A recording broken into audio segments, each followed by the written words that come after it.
To replying to the answer the following questions from the court. 1, 2, 3, 4, 5. Di gano'n. Wala na, hindi na kailangan mag-imbento nung magical word na return, comma, without dismissing or terminating the case.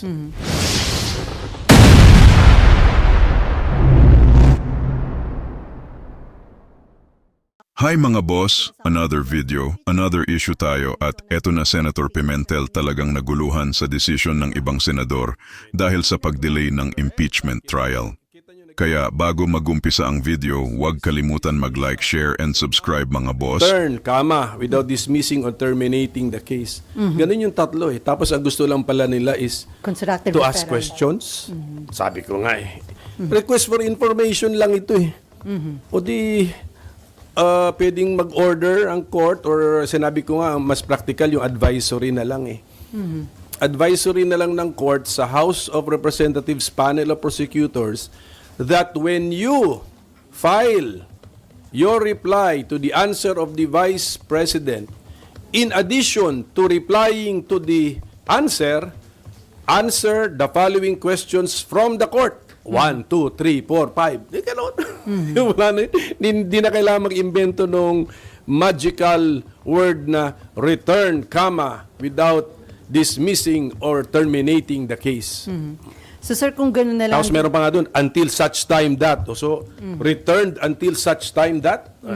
So, masyado nang pina-complicate ang dapat simple lang na procedure. So sir, kung simpleng advisory ang ganawa ng impeachment court, hindi na kayo umani ng batikos from different sectors? Correct, kasi nga nag-imbento kami ng bagong konsepto. So sir, ano yun? Ang sabi nyo ba, nag-create ang impeachment court another issue to derail or to delay the impeachment? Ganun di ba ang impression nyo, sir? Imbis na simplihan mo yung proseso na madaling maintindihan ng lahat, hindi lang ng taong bayan but pati yung parties to the case para madaling makakomply, diretso lang sana, medyo lumiko ka, kumorbada ka, bumaba ka, tumaas ka. Di marami ngayon pwede maka-imagine ng legal issues, hindi ba? So, all the more hindi tuloy napabilis o dumiretso yung daan. Sa pag-detour mo, pero ngayon nagtatanong, saan ka ba papunta? Yan, pag-detour mo, tamang rota pa ba yan? So, hindi pa nanganganak, pero pwedeng manganak ng mga legal cases. Pag sinabi mo pag may mga legal cases na, na-focus ka na dun sa legal cases, hindi ka na dito ngayon nakafocus sa main issue. So yun yung basic objection ko doon na kung ano man yung gustong ma-achieve nung complicated order nila, inventing the return principle, return to sender principle, na-achieve lang sana yun sa simple advisory to the House of House of Representatives panel of prosecutors. And don't worry dun sa 20th Congress House of Representatives kasi ang practice sa Amerika na nung pinasa nung 105th Congress sa 106th Congress yung kaso na impeachment, ang ginawa lang ng 106th Congress, nag-submit sila sa Senate as the impeachment court ng panibagong listahan ng panel of prosecutors.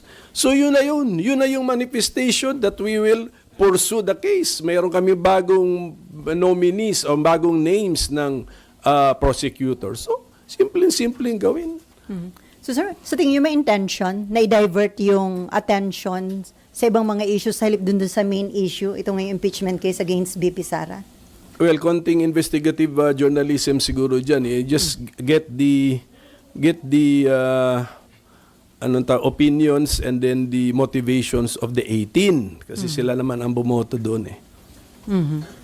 And then dahil po dun sa nangyari, may mga panawagan for inhibition na mag-inhibit yung ilang allegedly bias na dito nga sa impeachment case laban kay BP Sara. Well, wag na magpa-inhibit kasi nga pinili ang impeachment nasa Article 11.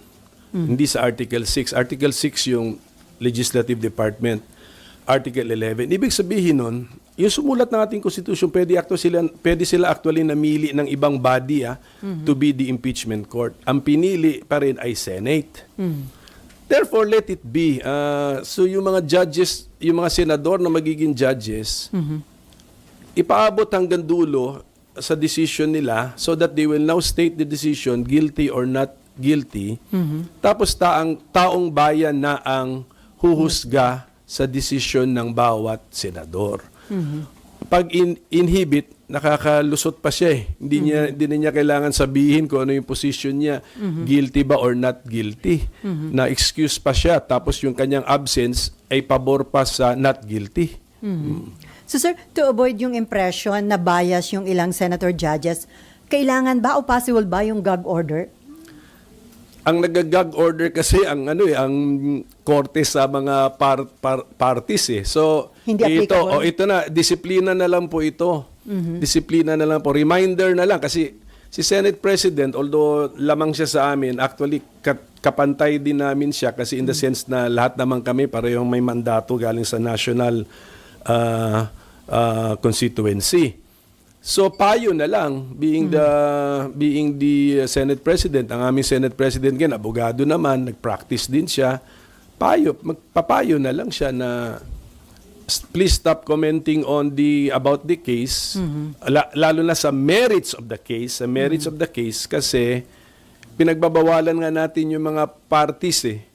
Pinagbabawalan ng parties na magkomento sa merits ng case sa labas ng korte. So, dapat yung nagbabawal din, meron din dapat sapat na disiplina to also observe. Kagaya nyo, ang sabi nyo, you observe code neutrality. The cold neutrality of an impartial judge. Sir, over the weekend, sinabi nyo na hindi pa kayo ready to answer yung legal question na kapag may mga mag-inhibit, anong number magiging basis for conviction? Ngayon ba, naaral nyo na at may sagot na kayo doon sa tanong na yon?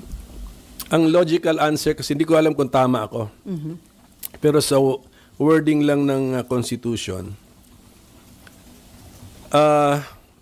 kailangan all the members of the Senate and 2/3 doon ay magsabi ng guilty bago masabi nating na-convict ang impeached officer.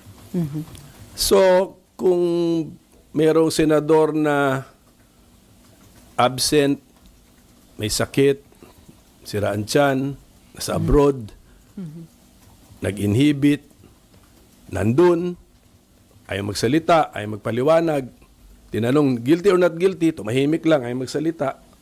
O lahat yung hindi counted na nagsasalitang guilty. Ang So, binibilang natin dito yung sinasabi yung salitang guilty. Yun po ang bibilangin. So Hindi binibilang yung nagsabing not guilty. Hindi importante yun. Ang importante, ilan ang nagsabing guilty. So hindi nagsalita, counted as what, sir? Hindi siya nagsabi ng guilty. So, hindi siya counted sa guilty. Kailangan umabot yung guilty ng 16. Pag hindi umabot, there is no conviction. Ganun lang po yun. Hindi na lang natin sasabing not guilty, but not convicted.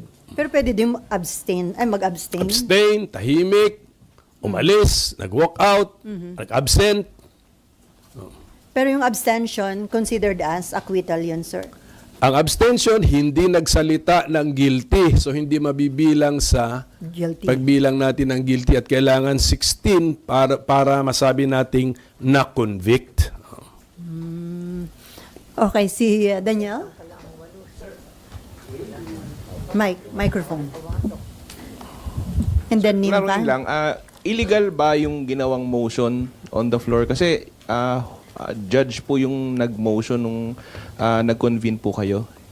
Illegal po ba yun? And baka pwede rin po ba maging puntos din yun ng depensa kung sakaling iakyat nila sa Supreme Court? Pag sinabi kasi natin illegal against the law, so ano siguro ito, against the oath. I think it's against the oath. Kasi naka-oath ka na, and then sasabihin mo you will render impartial justice. And yet, kinampihan mo na yung argumento ng isang partido. Pero, well, it has happened, and then hindi naman pinagbotohan na actually inatras eh. Inatras naman ni Senator Bato eh. Pero hindi naman kayo nagkaroon ng impression na well-planned yung nangyari kasi parang gano'n ang naging impression ni Senator Risa Ontiveros. Well, if that is what you call a well-planned action, 'di ba? Parang pinapa-withdraw yata kay Senator Bato, ayaw niyang i-withdraw eh. Tapos so I don't know if it might have been planned but it was not well planned. Okay. Okay, Jan. Sir, masasabi po bang na paboran yung defense sa naging action po ng Senate, and on what way po na kung napaboran po sila doon sa buot ng 18.5? Kung ang delay at saka ambiguity ay pabor sa impeached officer, masasabi natin na paboran si impeached officer. Kasi number one, na-delay talaga. Nag-recognize ang Senate Impeachment Court ng pause. Pause. This is a pause consciously made or adopted by the Senate Impeachment Court. Nag-pause siya eh. Conscious niya ginagawa. And then nag-introduce siya ng mga legal concepts and proceedings or procedure na masasabi nating hindi supported by the words of the Constitution and the Senate impeachment rules. Hence, it is inviting what? Yung sinabi ko noon, it's inviting a case. And a case equals delay. So, yun po yun. So, yun po yung danger na nangyari doon. Sir, from Marlon Ramos, get well soon. How do you feel about other senator judges openly lawyering for the defendant in the Senate impeachment proceedings? Well, katulad na sinabi ko, since kaya nga sinasabi natin, 'di ba, ang impeachment halong judicial legal plus political. So, yun na po yun, meron din political price to pay. So, I will leave that to the judgment of the Filipino people. So, sila na po. Kaya nga hindi nga ako conscious na naka-live pala tayo noon. Nalimutan ko na ganun palang interest sa impeachment. Naka-live na yata kayo, coverage. So ganun. So ibig sabihin nun, ang taong bayan na talaga ang mag-judge po sa kilos, actuation, salita ng ating mga senator judges. Okay, before Mab, sir, yung kampo ni BP Sara, nag-submit na sila ng formal entry of BP Sara's lawyers. Patunay po ba ito na buhay at umuusad na yung proseso ng impeachment against the Vice President? Oo nga, pero pagkabasa ko, meron yatang ad cautelam pa, pati yung appearance. Ang ibig sabihin ad cautelam with caution.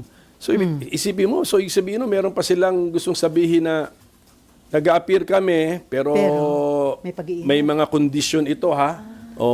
So ibig sabihin nun, hindi ko alam kung ginamit nila na dahilan sa ad cautelam notice of appearance nila ay yung order ng impeachment court noong June, June 10. So imagine mo kung wala yung ganun, kung straightforward lang yung order. Mag-ad cautelam appearance pa ba ang mga abogado? Dapat lang yan, straightforward. Bakit? Kaya magtatanong ka, bakit with caution pa ang appearance nyo sa korte namin? Ano palang ibig nyo sabihin? Pero considering na from Fortune, Narvasa, and Salazar legal office, mga big time po ba itong mga abogado ni BP Sara? Kilalang law firm po yan. Okay, Mav. Sir, kapag ngayon po kasi 'di ba merong order, meron nga po pinapasubmit sa HOR. Sir, if they don't submit, what do you see happening? Meron po kasing concerns na magkaka-deadlock, di uusad, ano pong pwedeng mangyari kaya? Yun na nga. That's my point, na it should have been a straightforward procedure na lang.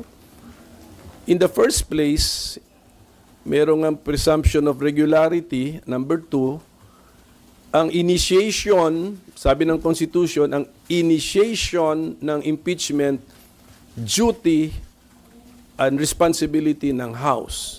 Ang trial and decision-making sa impeachment, duty and obligation na responsibility ng Senado. nag-file na nga ang House. Bakit pa namin sinasabing certify nyo nga na i-certify nyo nga na hindi unconstitutional yung ginawa nyo? Siyempre, nung kumilos ang House, siyempre sa mata ng House, hindi naman unconstitutional yung ginagawa nila. Wala namang Senate or House pag nagpapasa kami ng batas dito, although later declared unconstitutional by the Supreme Court. Nangyayari na yan. Not only today, but decades ago, nangyayari na yan. Hindi po consciously pinapasa ng Kongreso yan na we will consciously pass an unconstitutional law. Sa mata namin, when we passed it, it was constitutional. Although, nung further study ng Supreme Court, declared unconstitutional. So, ganun din yun. When the House passed that verified complaint, which became the articles of impeachment, sa mata nila, for sure, hindi unconstitutional yung ginagawa nila. O ngayon, binalik na namin para sagutin kami na, syempre, hindi unconstitutional sa mata namin when we made it. So, it really caused unnecessary delay. It introduced a maneuver, a detour na hindi na kailangan gawin. It introduced legal concepts na not so clear ang meaning. When number one, we could have just assumed it, and then number two, we could just have asked them simply without returning. Okay. Isang follow-up lang po. So, sir, ano nga pong mangyayari if they refuse to answer yung clarification at yung attestations? Hindi lang yata yung refuse to answer or even fail to answer while the 19th Congress House is still existing. Yun yan eh. Pwede kasing hindi ka nag-refuse to answer but inabot ka na ng June 30, 12 noon. So yun na, nag-i-introduce tuloy ng other legal questions. Kaya nga, I hope the House of Representatives being a party to the case, sila nga ang nag-initiate nitong kasong ito, they should try their best to comply with the order of the Senate Impeachment Court. Kaya nga paano doon nila Comply sila kasi party sila at sila ang nag-file ng impeachment case. Pero sir, yung second order, parang mahirap nila i-comply. Hindi pa naman daw, wala pa yung 20th Congress. Ano na yun? No. So pag pinanganak na yung kausap. Yung kausap ng Senate Impeachment Court sa second paragraph, hindi pa pinapanganak. Okay. Another question from Marlon Ramos. Is there a need for the Senate to wait for the Supreme Court's intervention even on matters that impeachment court could decide on? No, do not wait for the Supreme Court to act. Ang Supreme Court hindi namin consultant. Huwag namin itratong consultant at Supreme Court. So tuloy lang Lahat dapat. ng mga maliit na bagay, pasa sa Supreme Court. Pasa. Hindi po, hindi consultant ang Supreme Court. Sa dami rin ng caseload ng Supreme Court. Anyway. Pero sir, follow pa. And- Di ba may, I think dalawa yata yung nakapile sa Supreme Court. And then parang wala pa silang ginagawang decision. So ibig sabihin sir, talagang parang gusto lang nila magtuloy lang talaga yung impeachment. Tingin nyo ba? Yung mga kaso sa Supreme Court, pag na-file na, let them be. Let them be. So, and then kung may TRO, sunod tayo. Pag walang TRO, dapat naniniwala tayo sa inumpisahan nating procedure na pwedeng ituloy. So sir, tingin nyo ba sir, since hindi naman sila naglalabas talaga ng TRO, so ang message ba tingin nyo ng Supreme Court is talagang dapat ituloy lang sa tayo? Walang message ang Supreme Court. Hindi siya political body. Basta, korte siya eh. Hintay lang tayo, passive lang ang korte. Pag mag-issue ng order ang korte, tapos party ka dun sa kaso, susunod ka. Okay. Pag walang order ang korte, that means pwede mong ituloy yung proceeding na kine-question. So sabi nyo, hindi Do not nyo- interpret anything sa Supreme Court kasi apolitical siya, dapat insulated siya from politics, tsaka based on the law lang ang kanyang interpretation. So sabi niyo hindi consultant niyo ang Supreme Court. Pero lagi sinasabi ni SP Cheese, kung meron kayong reklamo dun sa mga nagiging hakbang ng impeachment court, you are free to go to Supreme Court. Sa taong bayan naman yung kausap niya. Pero wag yung attitude ng mga senador na pasa na yan sa Supreme Court, pasa na hindi natin consultant ang Supreme Court. Pero sa taong bayan yan, kung may nakikita silang hindi nila na nagugustuhan na pangyayari, pwede namang i-question sa Supreme Court. Victoria and then Nympha and then Myla. Sir, dun sa issue kung may delay, ang laging sinasabi nila SP ni Attorney Tonggol, wala namang delay kasi maghihintay ka pa ng reply ni VP tsaka ng House Prosec. So in the meantime, may pinasagot lang sila. Pero yung timeline is same lang daw. Yun na nga, but you're inviting some people to go to court. That is it. Yun na yun. Samantala kung diretso lang yan, wala nang issue-issue. Klarong-klaro ito eh. Oh, ano ba itong return? Ano ba itong meaning nitong return? Pwede maganda ata, ipa-interpret sa court ito. What is the real meaning of return? Oh, so, etc. Sa ngayon, wala pa nagka-file. So, we are not bogged down in court cases yet. Kaya nga, dun sa mga... Kaya nga, kung mapapansin nyo, yung mga, may mga abogadong or even mga framers of the Constitution, against sila sa decision, and yet they're not filing. Because it may even be a trap. When you file, back down ka na ngayon sa court cases which takes, sa pag-file, pagbigay mo pa lang ma-notice yan, pag-mail mo pa lang sa tapos na, July 28 na. Oh, so, it might even be better to just wait. Oh, ganun. Sir, malaking factor po ba sa mga nagiging development dito sa impeachment case against BP Sara at sa pwedeng maging handling ng impeachment yung 2028 election, considering na may mga participants na possible na may aspiring for higher position sa 2028? Ayoko na i-link sa 2028. Basta alam ko na may political angle talaga ang impeachment case kasi una sa lahat, high-ranking government official yung nai-impeach, posibleng the highest political officers eh. And then ang ginawa pa nating impeachment court, Senado pa, mga politiko din. So may politics involved, pero dahil sa umabot ka na ng Senado, pinagkatiwalaan ka na ng taong bayan at klaro naman sa Constitution na part ng job description mo yan, anytime pwede ka maging judge sa impeachment trial, tapos nag-oath ka pa, you will render impartial justice, ang assumption ng taong bayan, kaya mong gawin yan. Diba? So, sana nga. So, sila na ngayon magja-judge ang taong bayan na magsabi na, kinaya nga niya maging impartial judge. Okay, Nympha. Sir, sorry, balik ko lang dun sa pag-inhibit. So yung pag may nag-inhibit, that would be to the Vice President's favor. Sa akin palagay, oo. Kung may nag-absent, ganun din. So, mayroong nag-leave, ganun din. Merong ayaw magpaliwanag, ganun din. So, kasi ang pagkabasa ko talaga sa Constitution, kailangan 2/3 of all the members of the Senate. Pero yung all the members of the Senate, yun yung physically ha. So, kunyari at ngayon 23 lang kami, i-compute mo yung 2/3 pero balik din sa 16 yun eh kasi walang fraction of a person eh. So 16 yun. Kailangan 16 talaga magsabi ng guilty. And 9 ang magsabing not guilty. Wala nang kailangan sabihin yung siyam. Basta 16 ang magsabi ng guilty. Pag hindi tayo maka-16 na nagsabi ng guilty kasi tumahimik lang ang siyam, Acquitted. Not guilty. Not guilty. Not convicted. Not convicted. No. And then sir, dahil dun sa pag-remand nung articles of impeachment, nag-cause din ba ito ng uncertainty, 'di ba, kung magko-convene talaga o hindi yung impeachment court? Kasi the two conditions have to be complied with, eh, 'di ba? Tingnan nyo, kayo mga reporters, when you refer to the order ng June 10, you use the word remand. Pero sa proceedings namin doon, consciously nilang iniwasan yung remand kasi pinoint out ko nga yung remand. Wala ka na Has the ring... same effect kasi, sir, di ba? Kaya nga nakaimbento nga ng return. Actually, hindi lang ito return, comma, without dismissing or terminating the case, comma, until such time that. Ganun. So imagine mo, sinoli until such time. So ganun. So, pero hawak ko pa din. Parang ganun eh. Soli ko sa iyo pero hawak ko pa rin hanggang sa may gawin ka at yung anak mo. Oh, So, ibig sabihin ang with that tama po ba, Senator?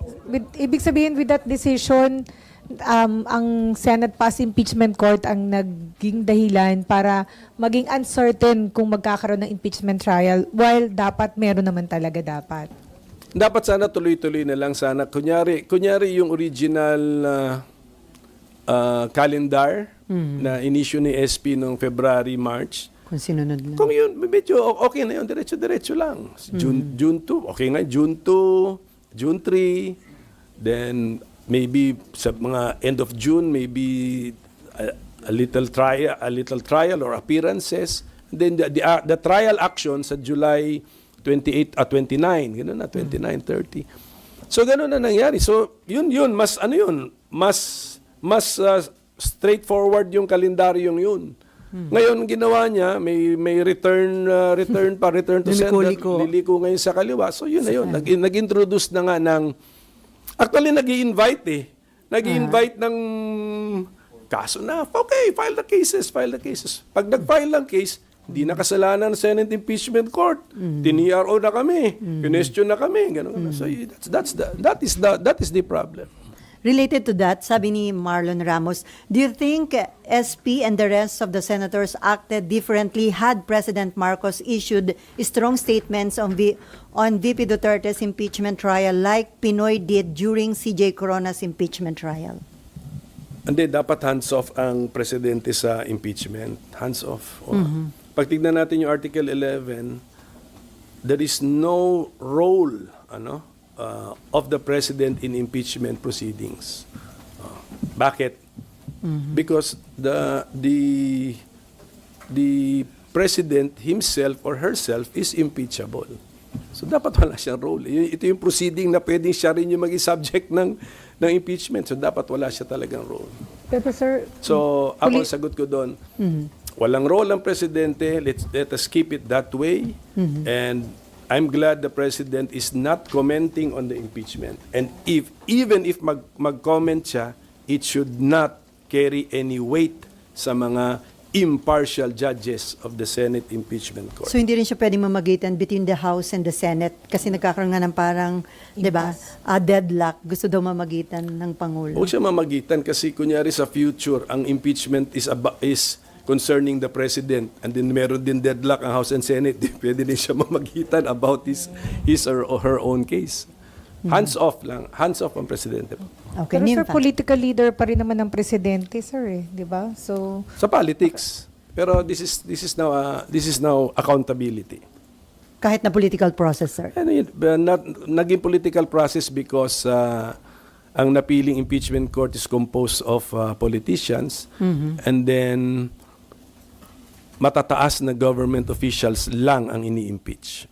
sir, kaya lang kasi ang statement ho several times ng presidente is sa kanya ayaw niya na may ganitong impeachment kasi makakagulo.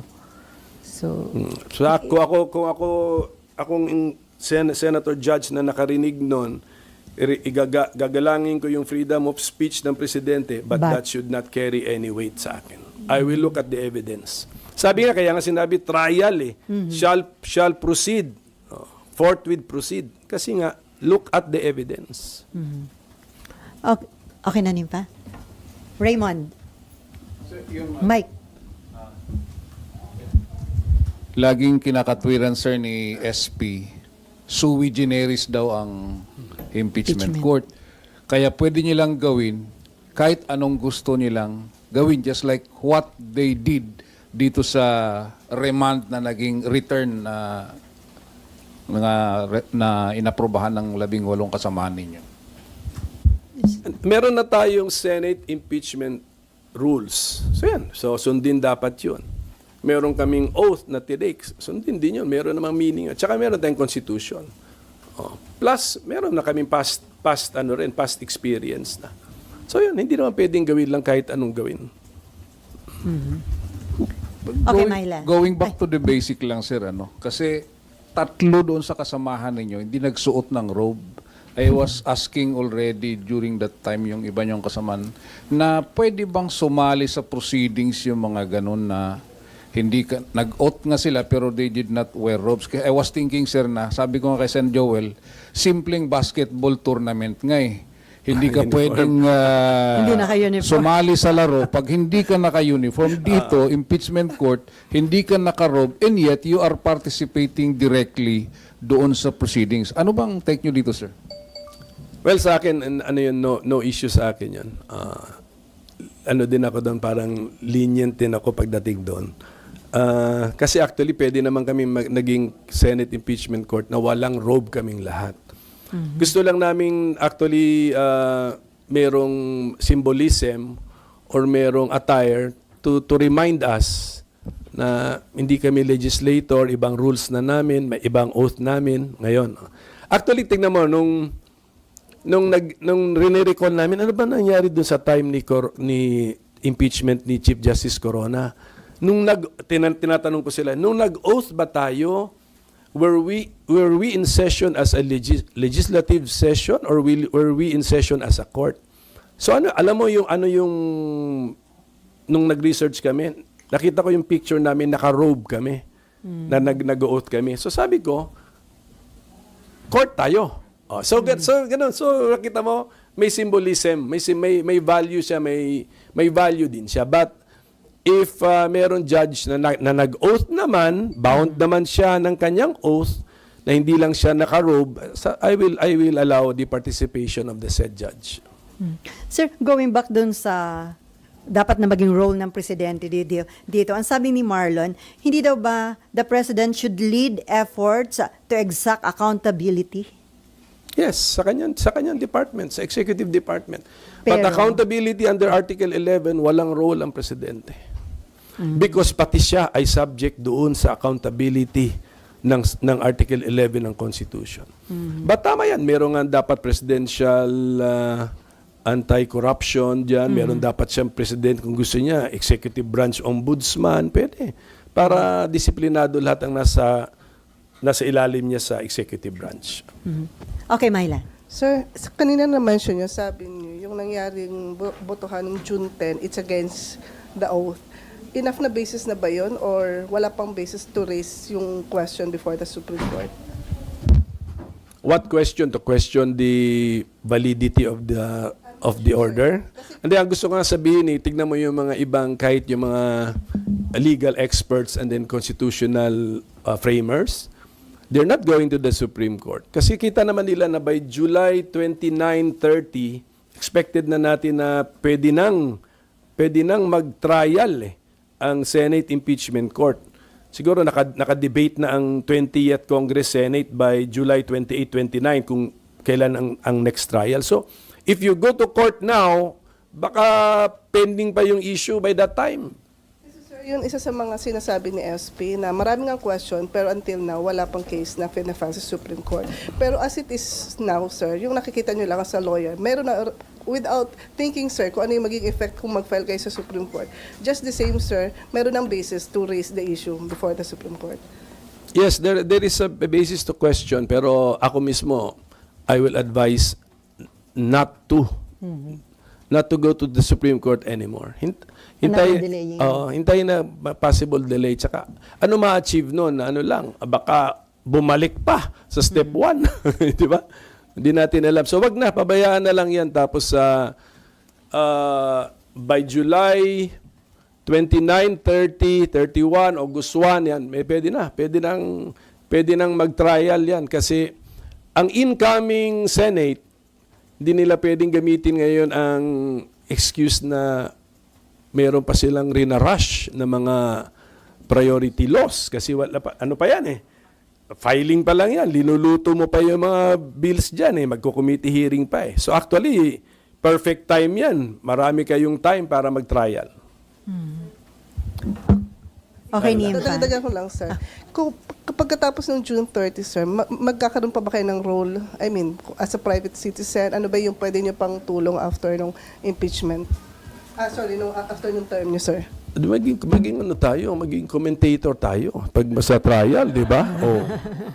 Dala-dala ko yung copy ko ng Senate impeachment rules, interpret natin. So, pwede. Pero definitely, sir, wala naman kayong plan to either help ko anong ang camp ng defense or prosecution. Wala, Walang kasi sa offer, ngayon, wala namang offer ngayon. Wala pa. So, mas maganda nga sa...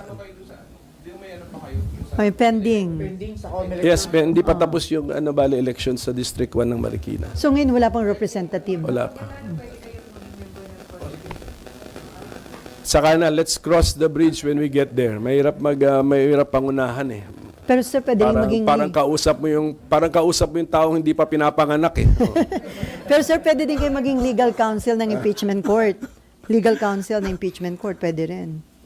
Pero depende kay SP. Pero tanda mo, iba kami mag-isip ni SP. Magkakontra. Anyway, from Camille, Camille Balagtas. Sige, ako muna. Sir, pag sa 20th Congress, ang sabi naman ng mga congressmen, may nakausap kami isa na malamang naman po i-comply yung order, yung 1 and 2. Kasi napanganak na yung Biden yung 20th Congress eh. So sa pag Hindi, sino mag-comply nung 1? Si 19th. Yes, sir. Si 19th na nakausap ako. eh. Yung 19, sir. Yung pangalawa, walang choice except si 20th 20th. Congress. And then, sir, kung makomply yung order na yon, dapat automatic na yung trial o dependent pa rin dun sa magiging composition ng Senate kung tutuloy o hindi. Kasi pwede din daw magbotohan ba kung tutuloy sila sa trial o hindi? Dahil dun sa question, sir, kung pwedeng tumawid o hindi. Basta sa mata ng court, ang assumption mo, nag-comply na sa dalawang ano. So, sa mata ng court, okay na. Ano na yan? Done. Okay. Completed. Resolved. Okay. So, anong next? Trial na. O, yun. So, ngayon depende na yun sa 20th Congress Senate kung merong mag-bring ng issue ko na ano ba yun? Nag-crossover ba? Namana ba natin yung impeachment case na na-file sa korte natin nung time nung mga previous judges? Eh, ang common sense sagot doon, syempre, tuloy. Kasi sa korte, yung na-file ba sa korte natin nung hindi pa tayo ang judge ay tuloy pa rin? Syempre, ganoon talaga sa korte. Kahit na, kunyari, RTC number 1, 2, 3 ka, bago akong judge ng RTC 1, 2, 3, dati ang judge si Selly, tatanungin ko ba sarili ko, yung mga kaso ko ba ngayon na na-file nung panahon ni Selly ay tuloy pa, buhay pa? Ano sagot dun? Siyempre. Pero pwede pa rin silang magbotohan nun, sir. Kasi kung sa inyo, syempre, baka dun sa iba, not necessarily, Correct. O, di syempre. balit, i-televise pa rin yung decision making nila dyan at taong bayan na ang uhusga sa kanila. Pwede rin siya, sir, na i-petition din sa Supreme Court. Yes, yun definitely pwedeng sa Supreme Court. Sir, from Camille, former Dean Attorney Mel Santamaria issued a strong warning citing Article 207 of the Revised Penal Code, which penalizes malicious delay in the administration of justice. Do you believe this could apply to senator judges in the impeachment trial, citing the fact na may obstruction of justice? Hindi ako masyadong familiar sa article na yun, pero but if it applies to judges, alam mo kasi ang pag-interpret ng criminal laws is strictly interpreted yan eh. So if it's clearly just for members of the judiciary, hindi applied yan sa members of the impeachment court. So sir, paano yun? Hanggang June 30 ka na lang as senator, as member ng impeachment court. So, Right. Malungkot ka ba na hindi ka na makapag-participate dun sa mismong trial nitong kaso na ito? Hindi. And I have the cold neutrality of an impartial judge.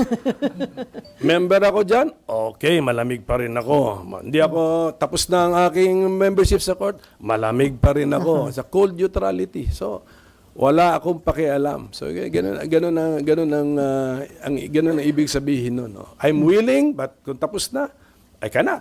So, Meron ka bang fearless forecast, sir, sa magiging kahihinat na nito? judge pa ako ngayon eh.